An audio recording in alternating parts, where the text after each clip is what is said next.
Bonjour, bonjour ou bonsoir. Merci. Merci de suivre nos lives. Merci de mettre j'aime à cette page. Merci bien sûr de le partager à quelqu'un. Nous sommes naturellement dans notre ligne globale sur la doctrine du fondement. Nous sommes au niveau des baptêmes. S'il te plaît, regarde la vidéo de la dernière fois, ok, pour comprendre un peu où nous sommes arrivés. Alors aujourd'hui, nous parlons des 3 types de baptêmes qui nous intéressent de manière précise. Nous avons donc quoi? Le baptême dans le corps de Christ, le baptême dans l'eau et le baptême du Saint-Esprit. Aujourd'hui, nous parlerons sûrement du premier et en partie du deuxième. Le reste la prochaine fois. On va lire encore Hébreux. Hébreux chapitre 6, le verset 1, 2a. C'est pourquoi, laissant les éléments de la parole de Christ, tendons à ce qui est parfait, sans poser de nouveau le fondement. Du renoncement aux œuvres mortes, de la foi en Dieu, verset 2a, de la doctrine des baptêmes. De la doctrine des baptêmes. C'est un ensemble de baptêmes. Donc, nous avons vu la dernière fois.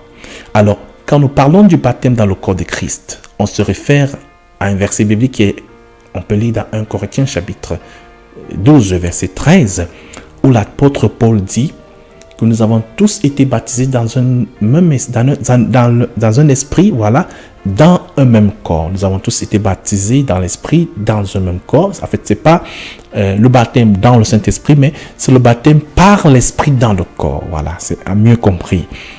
Il s'agit tout simplement du salut. Le salut en Christ est un type de baptême parce que tu es plongé dans le corps de Christ. Tu es plongé dans l'univers appelé la nouvelle vie en Christ. Cette immersion en ça, c'est en soi même un baptême. Et donc, il est déjà important que tu sois baptisé en Christ avant toute autre chose. Nous avons naturellement le baptême dans l'eau.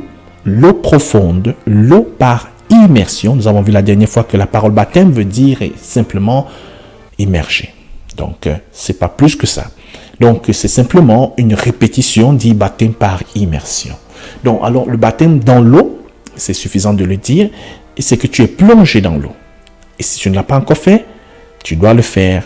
C'est pas suffisant que tu te réfères quand tu étais bébé. Tu n'avais pas la conscience.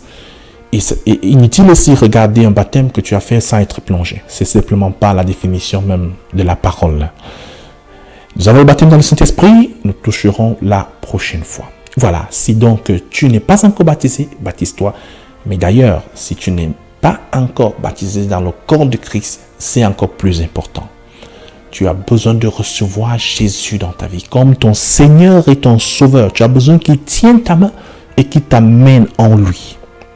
Si c'est le cas, tu peux répéter après moi, après que tu prennes conscience que tu es un pécheur, comme moi, comme tout le monde, mais que Dieu a un regard dans ta vie. Donc, reconnais que tu n'es pas parfait, que tu as commis des péchés, bien sûr. Mais surtout à ce moment, c'est le plus important, confesse Christ dans ta vie comme ton Seigneur et ton Sauveur. Tu peux répéter, Seigneur Jésus, viens dans ma vie.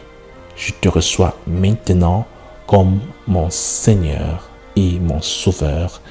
Je crois que tu es mort et que tu es ressuscité et que tu vis à jamais. Amen. Et amen, si tu l'as fait vraiment et franchement avec foi, waouh, super, quelque chose s'est passé dans ta vie. Écris-nous bien sûr, contacte-nous, on va davantage parler avec toi. Partage cela avec quelqu'un. On se voit la prochaine fois, toujours dans le même thème, toujours dans le même sujet, avec en particulier le baptême dans le Saint-Esprit. Au revoir, merci, merci.